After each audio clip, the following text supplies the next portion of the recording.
How do you find touring Australia differs from other countries? It's really fucking hard. It's brutal. Hard. Oh, it's brutal. Yeah, because it's like it's 24 hours to get there, so you got no fucking body clock. Even if they gave you a day, which you did last time, then it's straight into a gig. It seems like it's fucking some other time in the morning. You play the show, you go straight to a hotel, you get 3 or 4 hours sleep, maybe, and you're up and flying to another. It's just God, fucking hell, man. I think we racked up like the week that we were there last time. I think we worked out we had about 12 hours sleep in like fucking 5 or 6 days. It was horrendous. When I got home, it took me like 2 weeks to readjust and get my head back into fucking normality. Uh, But yeah, it's tough, man. Which I'm glad it's only 3 days this time because it's like gives us a bit more fucking breathing room to, you know, get our old bodies going. Because me and Lynn are old now. You know, it's a good job we've hired a lot of young people because, you know, it'd be carry the pretty tough team a bit. otherwise. Yeah, see, yeah, you know what I mean. Oh man. So you guys, did you get like a chance at all to explore when you were here last? And we had a day. I can't remember where we flew into. Maybe where the fuck did we fly into? No idea. Couldn't tell you. But we had a day. I went to a pub, had a couple of pints and that, and then apart from that, it was gig, and then we had a day off somewhere, and our promoter took us to a beach, and that might have been Perth. Yeah, I think we had a day off in Perth, so that was nice. Perth is pretty incredible. Like even as an Yeah, Aussie, it's pretty surreal. yeah. So Oh, how do you guys we go saw about? kangaroos. Went to the kangaroo place. That was cool. Oh, dude, that was probably in Brisbane at Australia Zoo Yeah, or something like that. yeah. They were just like in a park, and they just took us through, and I was like, all right, there's just hopping around and shit. It was pretty mental, but didn't get to do the koala Honestly, thing. I didn't get to do the classic koala picture, but maybe next time. you'll have to do it because you're doing 3 shows. Like you're gonna Yeah, have to do it. yeah. We'll try to. So that you and Lynn have been OG members. Oh How do yeah. you guys go? How do you guys go about like the recording process? Well, me and Lynn have actually, obviously, we're original members of this band, but we've actually played in three other bands. So there was a point where my entire musical experience was just having Lynn behind me. So like, it was weird whenever I had to do an odd project where it wasn't Lynn behind me. So yeah, we're pretty locked in. We know each other pretty well. So when I early on, you know, maybe as recent as 5 years ago, I'd send him. Obviously, I send him the music that I write, and I will mark what I want beat for beat, so he knows exactly what to do. But because he gets so used to the way he works, he knows how I work. I just send him it blank and just see what he does, and it's like usually it's 90% there, and I go, look, just tweak this bit, or then he will come up with something that I would never have thought of, and I go, actually, that works better. So the relationship's pretty good, man. You know, known the guy a long time, so yeah, it's a pleasure working with him. It's so good, especially yeah, you kind of get to know each other after playing together for that many Yeah, years. yeah. With your set list, like, do you guys like to change it show by show, or do you just change it tour by tour? Oh no, I mean, what we've recently started doing is we'll plan the entire year with the same set list. So we'll have a headline set, a festival time set, somewhere in between. So we'll have like 50 minutes, 30 minutes, 40. We'll have like certain things that we'll do, and we'll always have the same songs, and then just drop out whatever we're doing because you know as we're getting older, we need that recall, like what's going on. Because when I get home from tour, you know, I'm a dad. I've got three kids, so it's not often I'm picking up the guitar. So and we don't practice because our guitarist lives in California, Lynn lives in Mallorca, so it's like there's no practice. So we've got to be things have got to be sticking in our brain. So we'll keep to the same sort of songs the entire year, that cycle, and then switch it up unless something happens, you know, something we can't avoid. Then we'll rethink them. But that's usually the idea. Yeah, that's so good. Well, you guys were mostly from Manchester. Was yeah. When we started, yeah, it was 4 out of 5. But Lynn's from Wales, so Lynn was the odd one out. But the rest of the band, when we were a five-piece back in the day, we were all Mancunians. Yeah, now it's just me and Tom, because Josh is from Birmingham, California, Wales. It's like it's kind of weird. Even I don't even think Josh, our new vocalist, says where we're from anymore because it seems a bit redundant at this point. But I'm going to say it's from Manchester because I started this band. It's a Mancunian band. You know what I mean? Okay, yeah, yeah. Long-standing Mancunian band. That's it. Yeah, yeah. Oh man, that's great. Like, is there a song that you've written ever that you're most proud of? Or is there one that you like see on the set list, you're like, fuck. I mean, that's like asking me which one of me twins I like more. Or do you like this one more? This one more? No, all the All songs of right. my babies. Listen.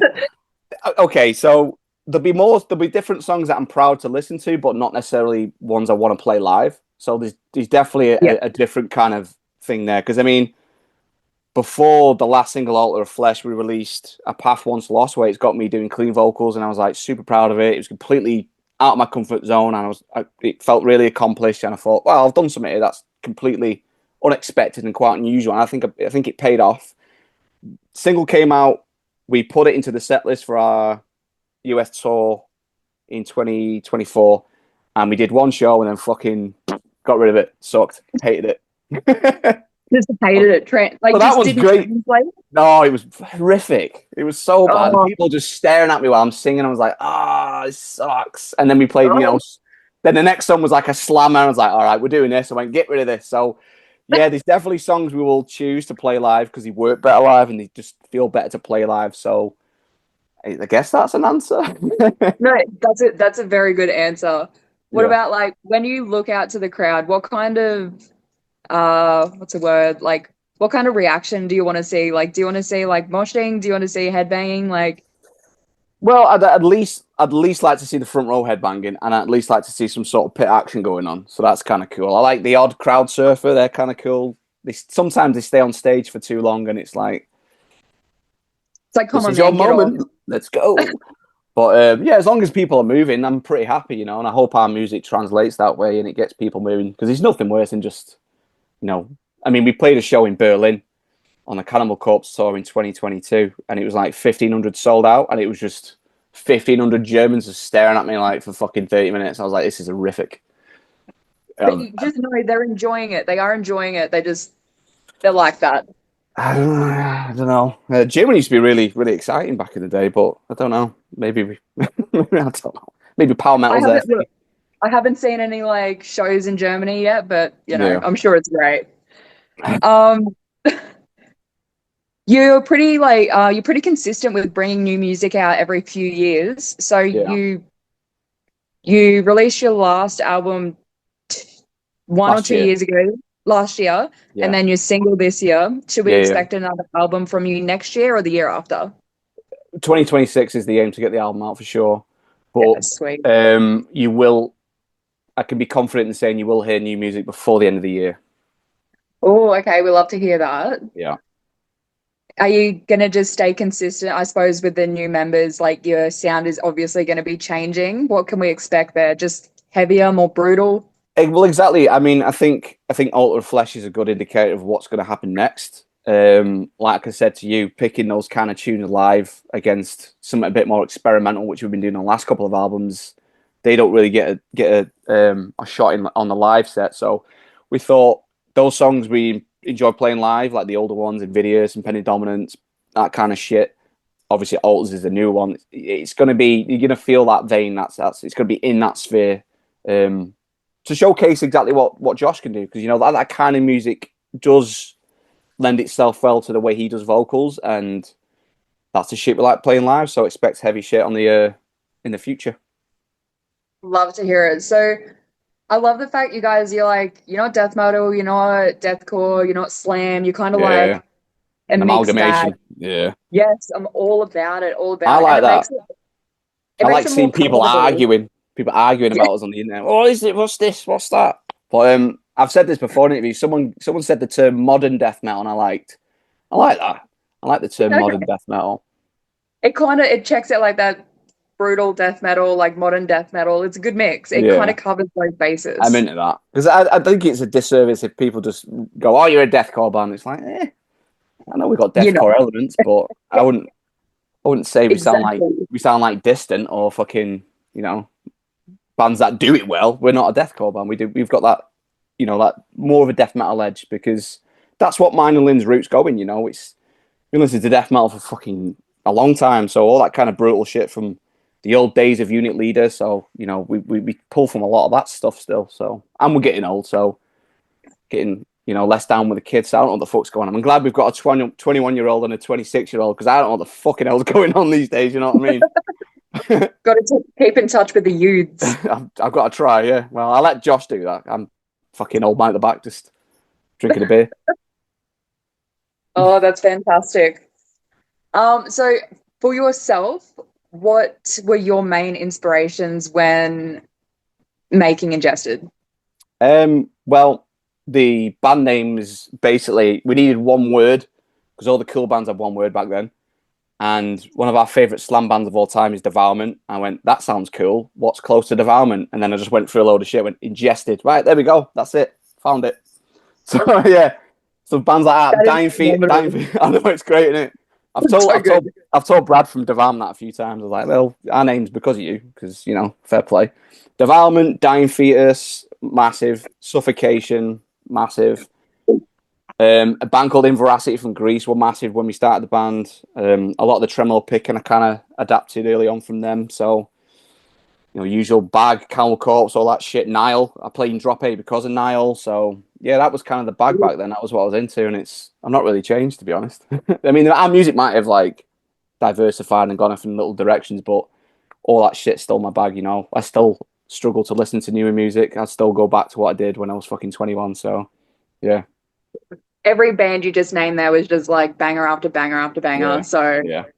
it is what it is, eh? That's it. Uh, what about like when you, okay, have you always been a guitarist? Like, have you tried Yeah. your hand? I suppose you've done vocals as well. Yeah. I mean, I couldn't do a full gig as a vocalist because I think my technique's not built for a full set. But when the band started, you know, we all sounded different. So there'd be me, Sam, and Jay. We'd all have something different. So obviously, we'd have Jay doing his main style. And Sam, back in the day, he could do gutturals, like proper brutal gutturals, and I had inhales and screams and shit. So we all kind of like, and we like Dying Fetus, and it was always like a trio of people, and Niall, a trio of vocalists doing mad shit. So we try and incorporate that. But no, I've always felt obviously more comfortable playing guitar. I started off as a bass player actually because I was really terrible at playing an instrument, and it took me a long time, a long, long time to feel like I could play guitar.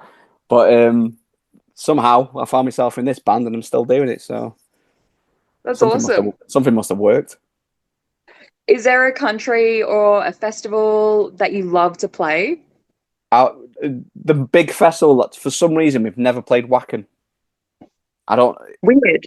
never played it. You keep seeing our mates play it, like small bands play it. It's like fucking how have we not played this festival yet? So that is the one that still needs to be fucking ticked off. I mean, it took us 17 years to get on download, and that pissed me off. It's like fucking hi, hello, we're from your It's like country. we're here, So and it's yeah, like literally you're right there. we eventually got it. It's a fucking hour and a half drive. So yeah, we finally got download. So that was cool. But yeah, Wacken still waiting. Come on, why are we You'll playing get it? it soon enough. Soon Yeah. enough.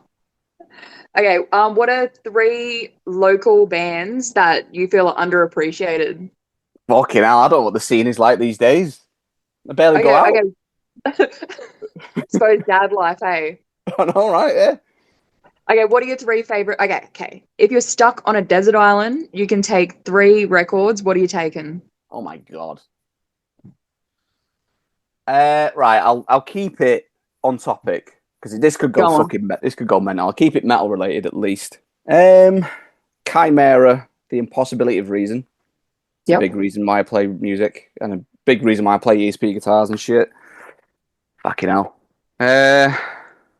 Dying Fetus would have to be in there, but it'd be a toss up between Stop at Nothing, which is everyone says destroy the opposition, which I respect, but Stop at Nothing, I gravitated towards that one more when I was younger, or Reign Supreme, one of those two. I'm not choosing, so they're an anomaly somewhere. That's two, and then back Pantera.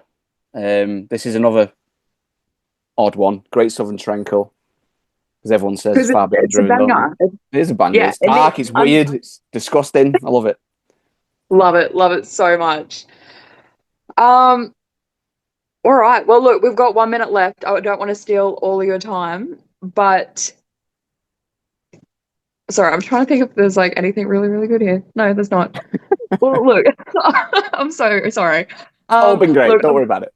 I'm gonna love you and leave you. Thank you so much for having a My chat. pleasure. Um, Unfortunately, I will not catch you guys in Brisbane, but I will catch you guys at some point. Amazing. It's been a pleasure.